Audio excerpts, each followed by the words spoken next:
नमस्कार दोस्तों, मैं संजय कुमार, बिजनेस कंसल्टेंट बड़ा बिजनेस .com और साथ ही साथ पेशे से कॉमर्स का एक प्रोफेसर हूं जो पिछले 20 सालों से कॉमर्स पढ़ा रहा हूं। कॉमर्स पढ़ाते पढ़ाते पढ़ाते एक विचार मन में आया। एक पीजी मैंने केजी से लेके पीजी तक का जो पढ़ाई हो रहा है, इस पढ़ाई में हो क्या रहा है। हम लोग बोर्ड में लिखते हैं, मेरे स्टूडेंट उसको अपने कॉपी में नोट करते हैं, या फिर हम कुछ नोट्स बनाते हैं और बच्चों को उसको नोट करने को बोलते हैं, और एग्जाम में आता है वही क्वेश्चन या उनमें से कुछ और क्वेश्चन। मान लो हमने क्वेश्चन दिया 100, एग्जाम में आया 5 आया। अब मेरा बच्चा वो 100 क्वेश्चन को रट्टा मार लिया, याद कर लिया, और एग्जाम में गया, वो 5 क्वेश्चन का आंसर पूरा बेहतरीन तरीके से लिख दिया और वही लिखवाया जो हम लिखे थे। तो एज ए टीचर मैं क्या करता हूं, मेरे हिसाब से नंबर 1 स्टूडेंट कौन होता है? तो जो क्वेश्चन का वो आंसर लिखता है जो मैंने लिखवाया था, जिसे टीचर ने लिखवाया था, और जो एकदम डिटो टू कॉपी कर लेता है, वो क्लास का टॉपर होता है।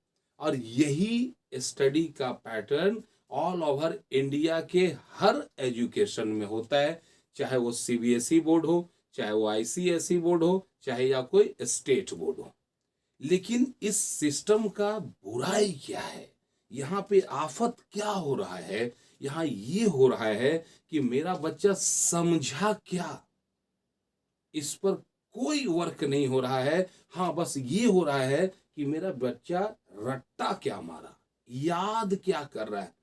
तो भाई, याद करने से ही अगर हम नंबर 1 और ब्रिलियंट हो सकते हैं, तो इतना मेहनत करने का जरूरत नहीं है। जो आंसर है उसको बोलो, और ये मोबाइल है ना, इस मोबाइल में रिकॉर्ड कर लो। आदमी तो हो सकता है भूल भी जाए, लेकिन अगर वो रिकॉर्ड हो गया तो कई सालों तक रहता है। तो क्या सिर्फ हम याद कर लें तो हम ब्रिलियंट हो जाएंगे क्या? 20 साल पढ़ाने के बाद ये बात समझ में आया कि यार कुछ तो गड़बड़ी है। मैं पढ़ाता हूं 1000 बच्चों को और टॉप होता है उसमें से एक, और हम उसके साथ फोटो खिंचाते हैं, बड़ा बड़ा बैनर में लगाते हैं कि हाँ, ये मेरा सुपर ब्रांड है। भाई, इसमें मेरा क्या? सोचता हूं एज ए टीचर कि मैंने तो पढ़ाया था 1000 बच्चों को, टॉप किया सिर्फ एक, बाकी जो 999 बच्चे हैं उनका क्या? और ये तो और कुछ बात है ही नहीं है। जब और आगे सोचता हूं, मान लो कि सरकार ने किसी वैकेंसी निकाला, किसी टाइप का आर्मी की बहाली निकाल दिया, बैंक पीओएसएससी का बहाली निकाल दिया, किसी भी तरह का आईएएस ऑफिसर का ही निकाल दिया, आईपीएस का एग्जाम निकाला। यहाँ पे सीट होता है मान लो 100, लेकिन वहां एप्लीकेशन गिरता है 10,000। जॉब है सर, गवर्नमेंट के पास जॉब है सिर्फ 100, और एप्लीकेशन आ गया लोगों का, जो क्राइटेरिया मांगा सारा क्राइटेरिया फुलफिल किए, और वैसे लोग, ऐसे बच्चों की संख्या हो गई जिन्होंने एप्लीकेशन दिया था वो था 10,000। अब बताओ कि सरकार चाह करके भी क्या 101 आदमी को नौकरी दे सकता है? नहीं, क्योंकि वहां वैकेंसी सिर्फ 100 है। अब सवाल है कि ये जिनका जॉब होगा वो सिर्फ 100 ही होंगे, तो सवाल है बाकी जो 9,900 बच्चे हैं उनका क्या? अब वो क्या करेंगे? उनका अगर जॉब नहीं हुआ तो वो करेंगे क्या? दो ही रास्ता है, किसी भी प्राइवेट सेक्टर में जाएंगे और प्राइवेट जॉब मांगेंगे।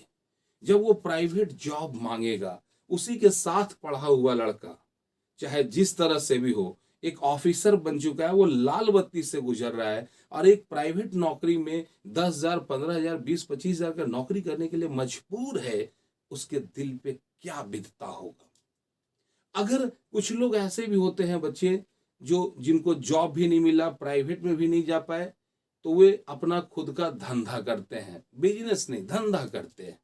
और ये दोनों ही जगह ऐसा है जहां पे वो चीज जो पढ़े थे और वो चीज जो कर रहे हैं कोई तालमेल ही नहीं बैठता। आज केजी से लेके पीजी तक के हर विषय में एक भी चैप्टर ऐसा नहीं है जो बताए कि हाउ टू अर्न मनी, पैसा कमाएं कैसे।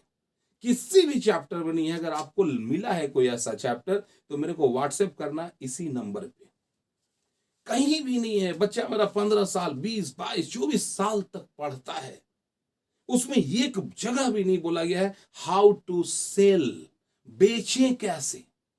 उसमें कहीं नहीं दिया गया है हाउ टू अर्न मनी, पैसा कमाए कैसे। और ये पूरा जिंदगी जो है वो पैसा कमाने पर ही फोकस है। लेकिन एजुकेशन लाइफ जब होता है तो वहां कमाने पर कोई बात ही नहीं है, और एजुकेशन के बाद पढ़ाई का कोई बात नहीं है।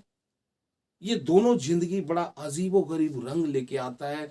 और ऐसे जो 10,000 में से 100 को जॉब लगा, बाकी 9,900 बच्चे आज सोच रहे हैं यार करें क्या। वो वैकेंसी का इंतजार करते हैं, रट्टा मारते हैं, तैयारी करते हैं, समझ में नहीं आता ये जिंदगी क्या होगा। ऐसे ही अगर किसी परेशानी से आप जूझ रहे हैं तो चिंता मत करो भाई। अगर आपके साथ ऐसा है तो चिंता मत करो।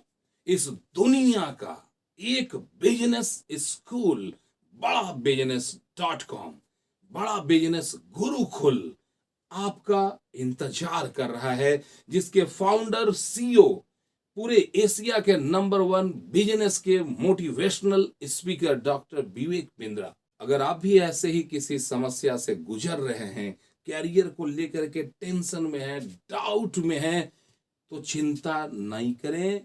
आपके लिए वे लोग जो 9,900 के कैटेगरी में आते हैं, आपके लिए डॉक्टर विवेक बिंद्रा सर ने, जो बिजनेस के महागुरु के उपाधि से सुशोभित है, आज पूरी दुनिया का सबसे नंबर 1 नहीं, ओनली 1 यूट्यूब चैनल बड़ा बिजनेस .com बनाए हैं।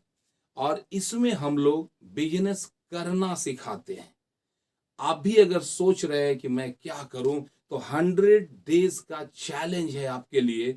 हमारे इस बिजनेस स्कूल में एडमिशन लेने के 100 दिनों के अंदर अगर आपका महीने का इनकम 50,000 नहीं हुआ तो जितना भी फीस आपसे लिया गया है वो सारा फीस वापस। यूट्यूब चैनल पे ये मैं कह रहा हूं और सेम यही बात डॉक्टर विवेक बिंद्रा सर भी कह रहे हैं। तो एक आप यकीन कर सकते हैं, जो नंबर है उसमें आप फोन करें, पता करें कि इस स्कूल में पढ़ाई कैसे होता है, इस स्कूल में होता क्या है जो 100 डेज का चैलेंज लेते हैं। आपने बहुत ही प्रेम और शांति से मेरी बातों को सुना, आपको दिल से धन्यवाद करता हूं।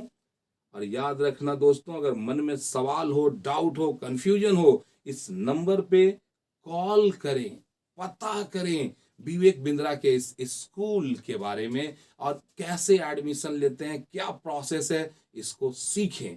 आपका बहुत बहुत धन्यवाद। मिलता हूं नेक्स्ट वीडियो में। जय हिंद।